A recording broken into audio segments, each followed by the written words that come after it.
आप सभी को मेरी राम राम। जगत के पिता भगवान शिव, जगत माता पार्वती जी और उनके पुत्र श्री गणेश जी को नमस्कार करते हुए शिव पुराण कथा आप सभी भक्तजनों के लिए।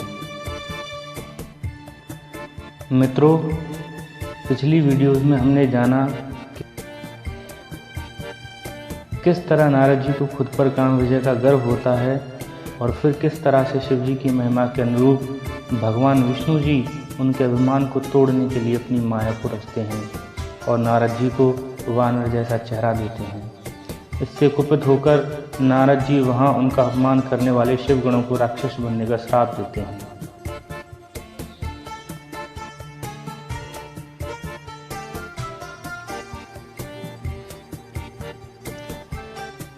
श्राप देने के बाद नारद जी को अपने साथ हुए कपट पर बहुत क्रोध होता है और वे इस कपट का बदला लेने के लिए विष्णु लोक को चल पड़ते हैं।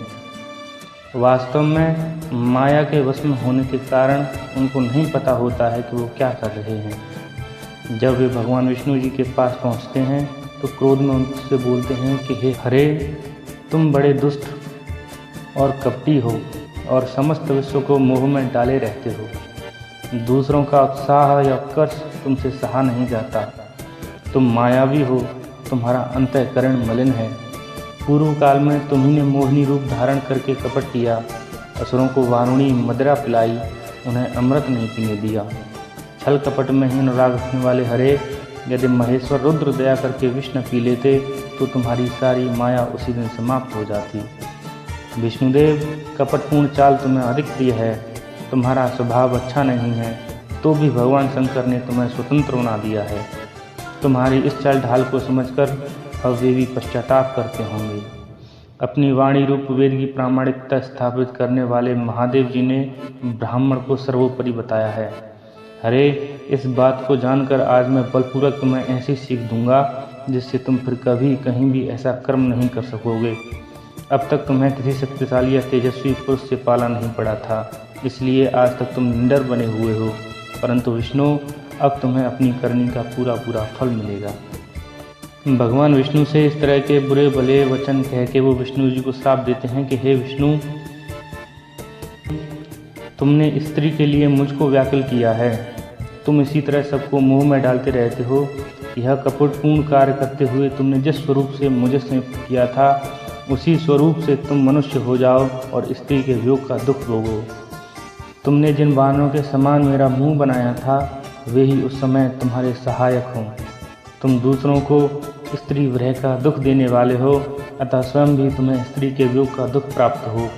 अज्ञान से मोहित मनुष्यों के समान तुम्हारी स्थिति हो। अज्ञान से मोहित हुए नारद जी ने मोहवश श्री हरि को जब इस तरह का श्राप दिया,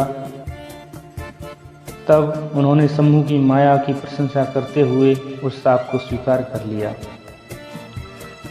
तदंतर महालीला करने वाले शंभु ने जब अपनी माया को खींच लिया, माया के द्रोहित होते ही नारद जी को ज्ञान होता है कि उन्होंने कितना गलत कर दिया।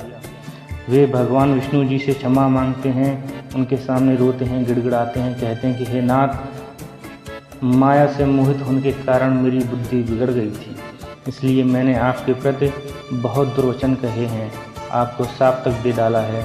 प्रभु, उस श्राप को आप मिथ्या कर दीजिए। हाय, मैंने बड़ा पाप किया है, अब मैं निश्चय ही नरक में पड़ूंगा। हरे, मैं आपका दास हूँ, बताइए मैं क्या उपाय, कौन सा प्रायश्चित करूँ जिससे मेरा पाप समूह नष्ट हो जाए और मुझे नरक में न करना पड़े। उस समय उन्हें बड़ा पश्चाताप हो रहा था। तब श्री विष्णु ने उन्हें उठाकर मधुर वाणी में कहा कि तात, खेद न करो। भगवान शिव की माया से कौन बच पाया है? अगर तुम इसका प्रायश्चित करना चाहते हो तो भगवान शिव को प्रसन्न करना होगा। उनकी महिमा और कथा गाओ, उनके तीर्थों पर भ्रमण करो, काशी जाओ, वहाँ स्तुति वंदना करना भगवान शिव जी की।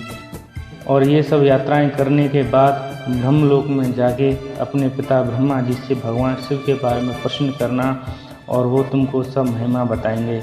ऐसा उपदेश देकर भगवान विष्णु जी वहाँ से अंतर्धान हो जाते हैं।